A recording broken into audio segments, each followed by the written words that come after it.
Reichman University.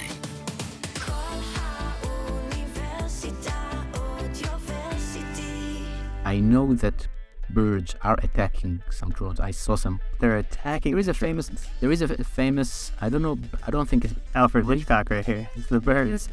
they are attacking drones. There is a very famous clip in the YouTube where, by the way, Google in Australia, a raven or something has served one of the drones. Oh, you don't mess with raven. Yeah, but they are publishing that because he survived. The drone survived and managed to. Oh my God. Actually, serious. Amazing conversations from Israel, all topics considered, with Aaron Poris and Chana Rifkin. Welcome to the Actually Serious podcast in partnership with Audioversity and No Camels, the leading site for Israel innovation news. I'm Aaron Poris, and before we continue, remember to like, follow, and subscribe for more of the most interesting and innovative from Israel with all topics and the people behind them considered. Today, I'm here with my incredible producer, Chana Rifkin, and Idan Shimon, co-founder and CEO of Wonder Robotics, which is developing some of the most advanced and impressive drone technologies ever. Idan, looking at some of the demonstrations on your website, I'm blown away by some of the creative solutions that your company has come up with, and for the creative solutions to problems that I didn't know existed. And I have a lot of questions, but we'll start off small. How are you doing? Fine, thank you very much. Thank you for this introduction. I think it is so flattering. So I think we can finish here. We're done. Downhill from the top. Yes. Wonder Robotics, everybody. So I guess first of all, like, how did you get into robotics and aviation and drone technology? I mean, I know that you have some experience in the Army, but was that your first introduction into that world? No, actually, I think I'm a perfect example of somebody that started off with a hobby as a young kid, flying radio control models, and then it turned into a more professional hobby. I competed, etc., and then I was recruited to the drone unit, Israeli Army, flying drones for more than 4 years in the Army, and then sliding into the drone industry for many years. I was one of the first people in aeronautics, a company that grew to be more than 700 people. So throughout my professional life, it was like a direct continuation of my hobby as a radio control enthusiast. And until today, so I was in drones all my life, and then business, and I know things technically, so it was very, very natural for me to go also into drones, commercial drones, as I do today. Was there ever like a different hobby or a different line of career path that you considered? Well, I studied law, and that was and I have a lot of interest in what's going on around us. I found law very interesting because it has to do with everything we do around in life, in our life. But going into the UAV business after the Army, I found myself drawn into more of the business aspects, and I was like the vice president of marketing of the company of aeronautics, and the law studies helped me a lot in business life.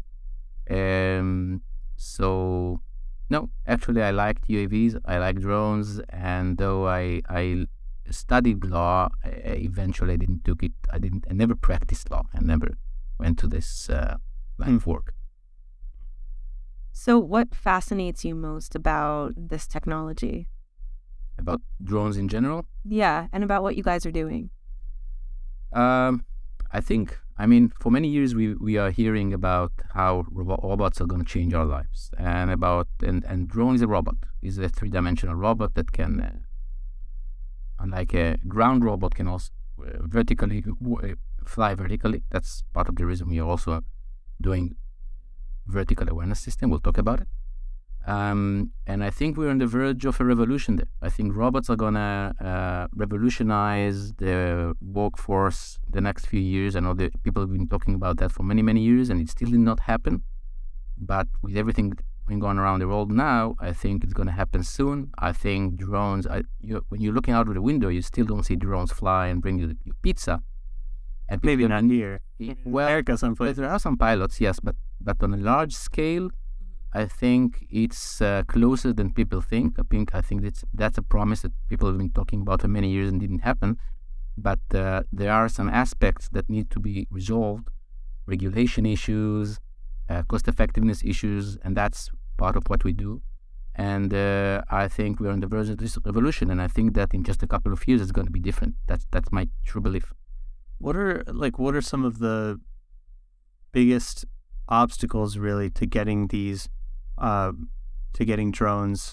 flying drones to be commercial? Because I mean, you mentioned obviously logistics and legal and maybe obviously probably some technical issues as well, but is there like a security issue? How easily could a drone, for example, be hacked and abused? Well, there are several issues that needs to be addressed before these drones can take a larger part of our lives in many use cases. Cybersecurity is one of them. As every machine, including your car, there are companies dealing with cybersecurity and making sure that nobody can hack it and use it for wrongful purposes. But we are focusing on two different aspects that we believe are the key enablers for this market. And both of them relate to what we do, which is autonomy, which is like the Mobileye of the drones. We like to give this example of talking about Mobileye because it explains very well what we're trying to do for people, because everybody in Israel knows Mobileye. By the way, in the United States, you say Mobileye. A lot of people do not know Mobileye. They know Intel. But they know Tesla. But they don't know Mobileye technology is every. I mean, even in the States, Mobileye technology, they might not know the name. They don't know the name. Yeah, but in Israel, it's very convenient because it's a well-known company and respectable company, and everybody knows. So, the reason it's an enabler for this market is that at this point, mainly two main reasons for drones not to fly around our heads now when we are sitting here in Herzliya. The first one is regulation. The regulator has to adopt these technologies and believe that they're safe to fly over people, especially for use cases that these are flying over people. I'm not talking about use cases like agriculture or when you fly over fields. That's another issue. But to fly over people, that the regulator must be convinced and must create regulation that will allow these things to be regulated, certified, and fly over people. And for that, need to replace the pilot.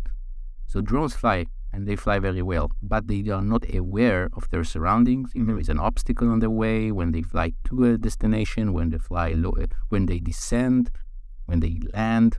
So if you put something or somebody below them, they will just land on it or will just collide into it. So that's not workable. That the drone should have some kind of level of awareness around him and below him and above him to understand what's going on, and a level of autonomy that will make sure these things do not collide and do not risk and mitigate all the risk for people, especially people below the drones. And that's part of what we do.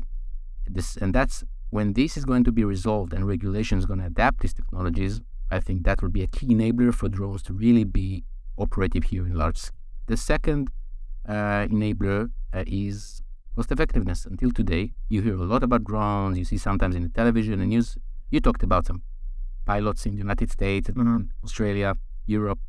You see like light shows with like really amazingly coordinated drones.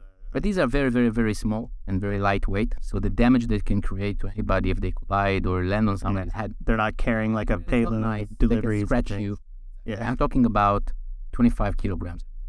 Okay, which is if it falls.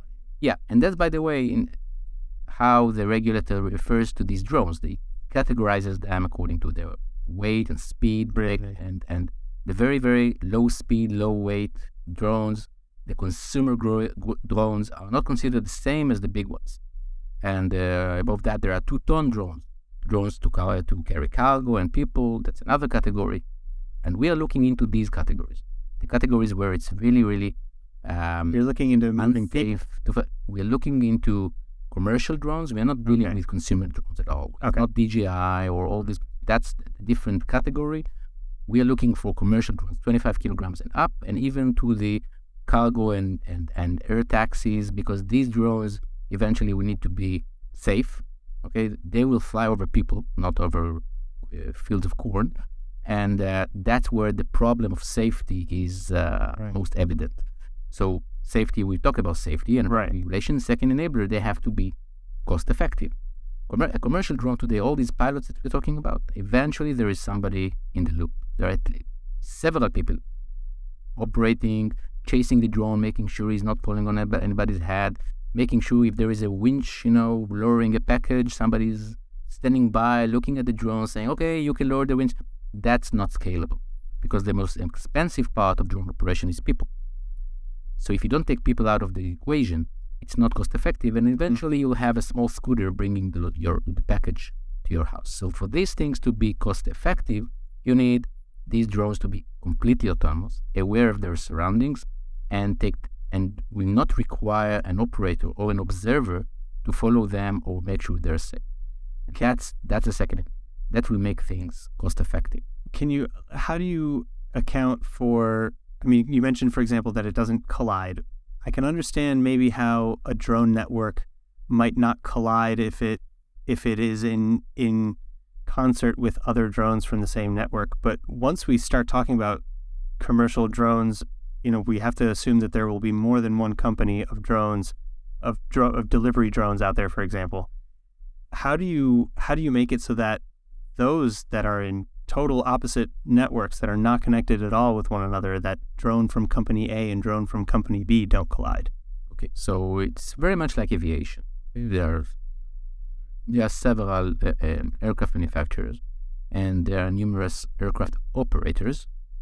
El Al is an operator, and Lufthansa is an operator, and still there is an order into things. So you need to replace, if you compare it to aviation, you need on one hand for these things to communicate their location and their identity to the ground, okay? And there should be something like a tower that is... So you need some sort of regulating body. Yeah, not regulating body. There should be like a tower, that sees all the drones, everybody transmits its location, and the tower gives an authority to this drone to fly here, for this drone to fly there, like with aviation. And there are companies doing that, doing what is called UTM, unmanned traffic management, and there is a regulation progressing, forcing everybody who wants to fly a commercial drone to install a small RFID on the drone that it will transmit its location. But then there are still the issue of uncollaborative aircraft or drones that do not, for some reason, did not install this technology or did not know, or just they should have flown in one route and they flew in another route. So there are companies dealing with that, replacing the tower. We are trying, but even in aviation, eventually you have a pilot. So you have the tower telling you have to land here, you have to fly here. But still there is a pilot in the aviation world that uses his eyes and the machines on the aircraft itself to make sure that everything is safe around the aircraft. So we are replacing the pilot. So, and we are putting sensors, and we are basing our technology on image processing and AI to make sure that, and we are looking around the drone to make sure there are no obstacles. As you say, no specific drones or something like that going to collide into. So you have to cover this risk from both angles. On one hand, something should know everything and give authority and make an order into things and give routes and corridors for flight for everybody. But on the other hand, you have to replace the pilot, putting this airborne Mobileye, the wonder robotic system, understanding what's going on around and below the drone, and navigate and understanding if there is an obstacle or something that it should not be there, and navigate the drone around it and abort or avoid the collision.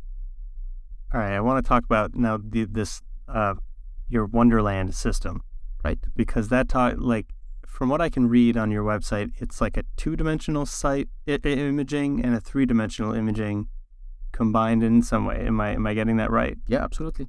And how does that work then? And also, actually, going back to another thing that we talked about earlier, in terms of arriving at a particular place, like let's say it's delivering something, how does the drone know it's delivering to the right person? But these are completely two different questions. Right. So Yes, let's first refer to the Wonderland system. So, unlike I talked about Mobileye, so it's coming from the automotive industry, and we are looking a lot about technologies and things that are developing for this industry. But there are things that are much more complicated with the automotive industry, and vice versa, things that are more complicated in the drone industry. And the drones, unlike automobiles, they should not only be aware of their surroundings 360 degrees around them horizontally, but they should also look vertically, down and up, mostly down. More difficult. So we are dividing our technology to horizontal and vertical awareness. So the Wonderland system is a vertical system that looks down and provides a drone with all the capabilities it needs for its mission and it's for safety purposes when it's on a drone. And going back to automotive industries, over there you can see two schools. You have companies like Mobileye and like Tesla, for example, that believe in monovision. They believe that you need only one camera that uses a lot of AI to understand, detect, and classify obstacles around the vehicle. There are other companies. You have, for example, Innoviz, the Israeli company Innoviz, that is developing a LiDAR. There are many companies trying to utilize a LiDAR or stereo vision or radars on cars because they claim you need to have some kind of a 3D understanding of the surrounding around the vehicle to understand also depth and only based on AI. These are two schools. And usually you would use 3D understanding for close obstacles. Like people, when you're driving, you see in 3D, but you see in 3D because your eyes are quite close to each other. Yeah, you see in 3D only to... But they are separate is the thing. Yeah. You have the binocular fusion. Yes. So you have AI, you understand that's a truck and not a car far away. But when you see an obstacle which is 20, 30 meters, you see it in 3D, you understand what's your distance between it. You see in 3D for sure distance. So some companies say you don't need that in cars. You need to see 20, 30 meters and... That's scary. Really, if you think about it, for short distances, they have these ultrasonic sensors that help you. So they have like a sonar type thing that understands the distances. But with a drone, you need both. With a drone, when you look down, you need to understand things semantically. You have to classify and understand when you look down if that's a human being or not. And you need to understand things geometrically. You need to understand if there's a shadow, really a man.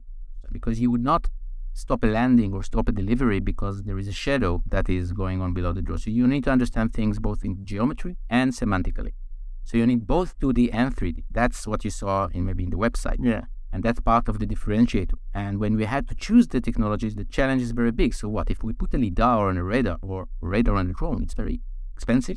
It's the weight is very high weight payload, and you cannot afford on a drone to put 1.5 kilograms of sensors just for looking around the drone.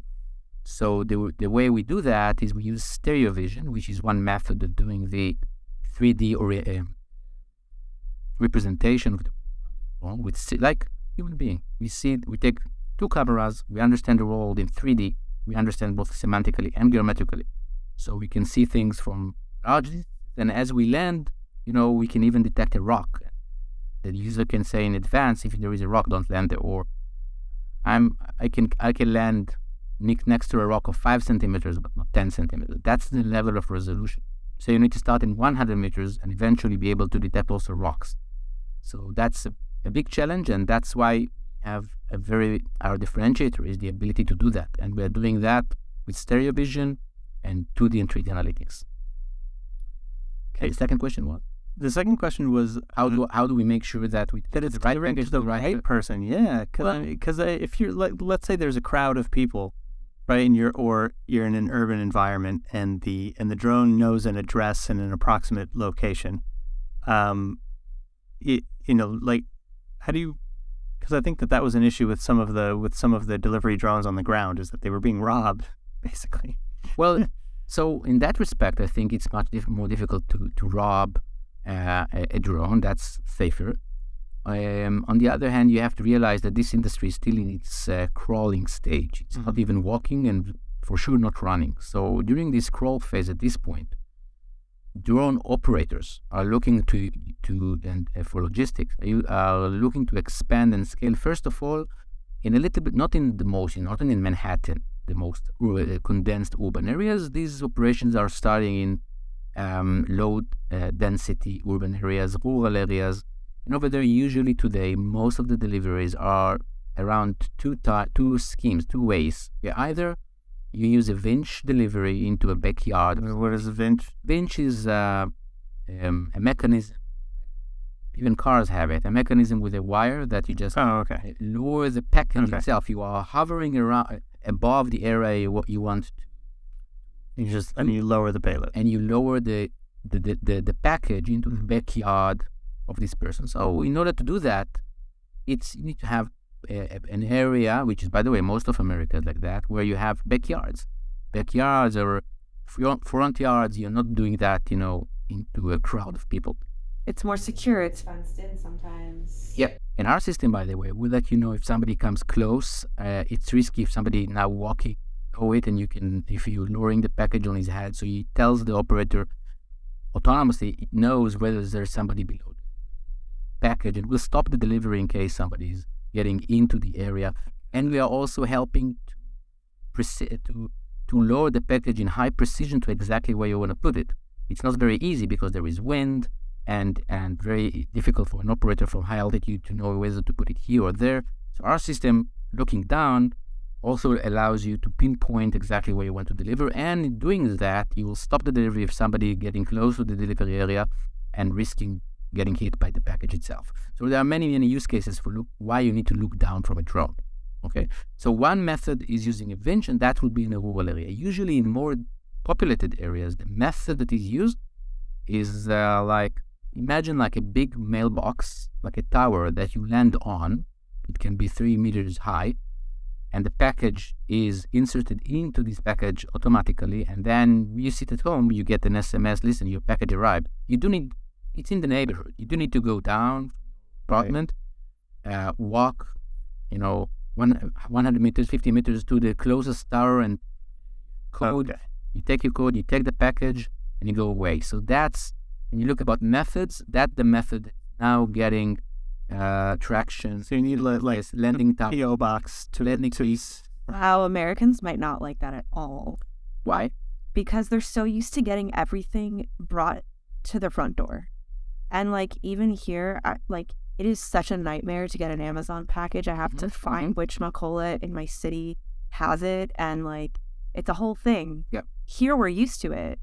There it's my husband just moved from the States, and he was like, this is ridiculous that I have to walk around the city and find where my package is when I'm used to getting things delivered. You're right. Well, it's not everything is solved yet, and there are there are ideas of landing packages, making mini such mailboxes on rooftops. Again, whether it's an urban area with high-rise buildings, or it's just a more open area, so it's different.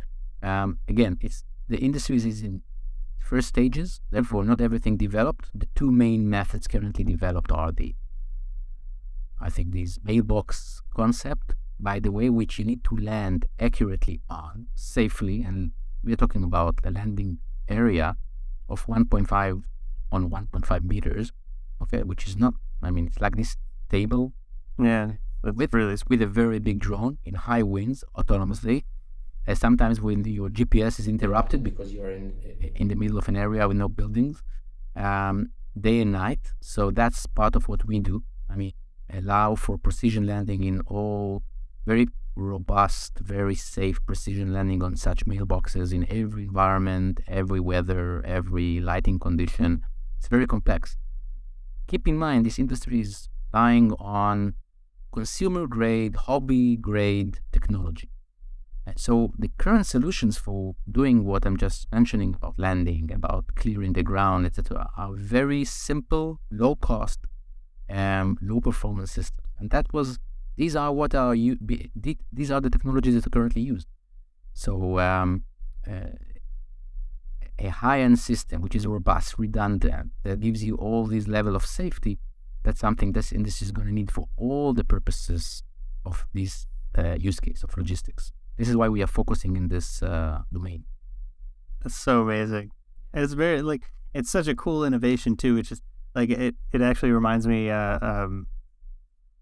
just the level of innovation in building on things like you said that are kind of already commercially available to a degree.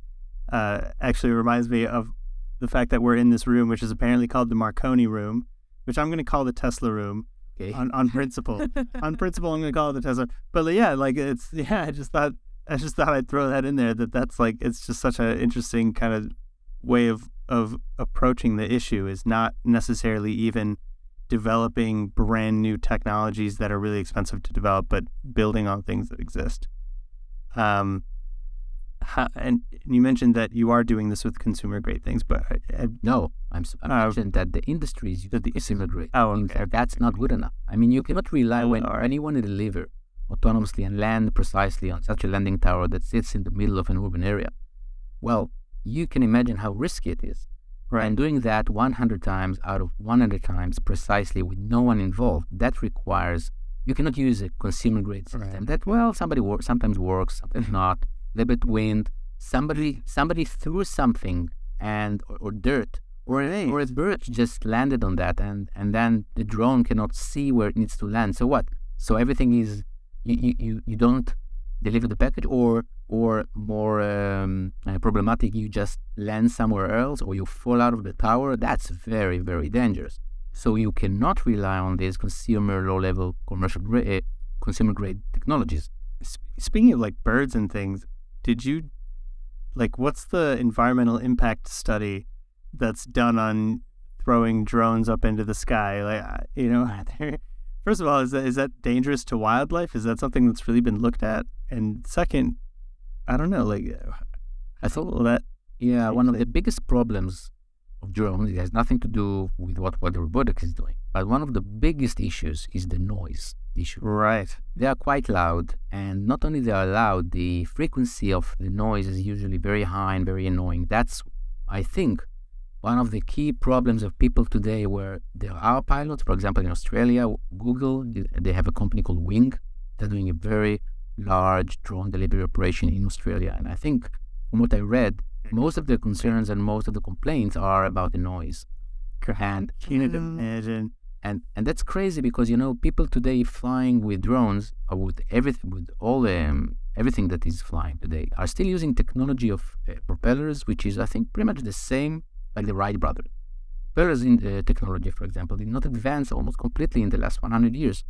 So you would ask yourself, how come? And there are some companies around the world trying, and I've seen some nice things over the internet. I didn't see anything commercial yet. To design a new kind of propeller which is efficient and still reducing dramatically the noise. That's also a key, because and I'm sure that also affects wildlife. I didn't read anything about it, but I'm sure that's also annoying.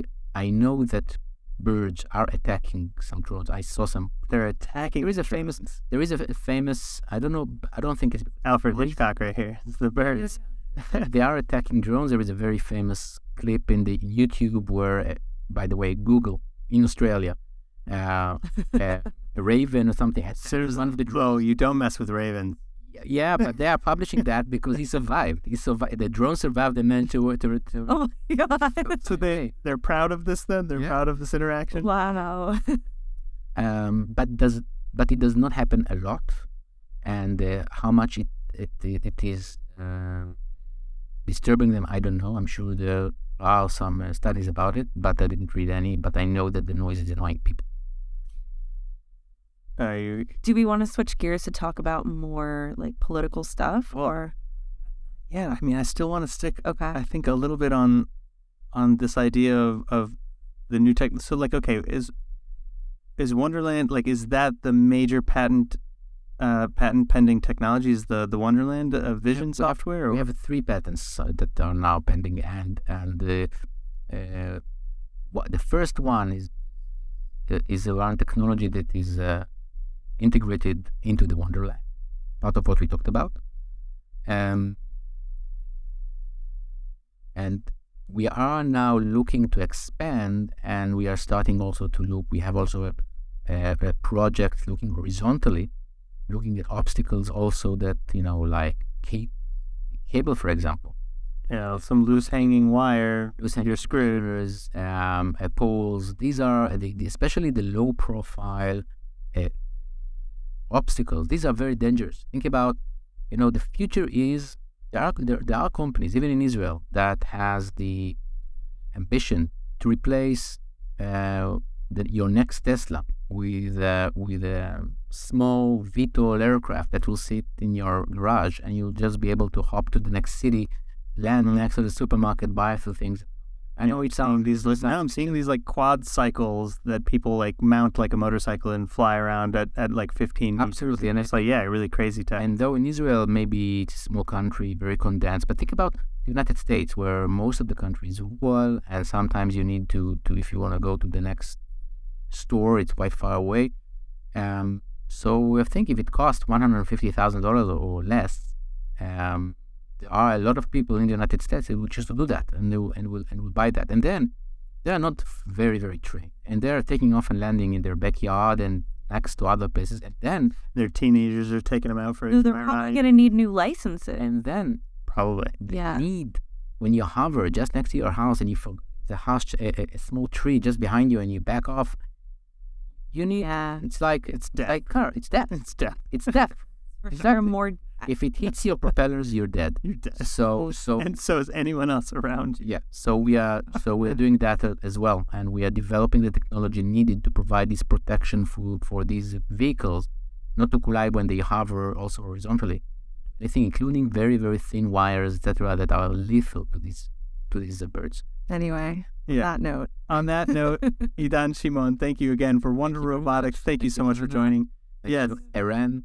Thank you so much. Yeah, I'm Aaron Poris. I'm here with Chana Rivka and CEO of Wonder Robotics, Idan Shimon. And for more actually serious topics, remember to like, follow, and subscribe to the podcast again on Apple, Spotify, Facebook, Instagram, YouTube, No Camels, Audioversity, and www.aaronporis.com. We love you. See you next time.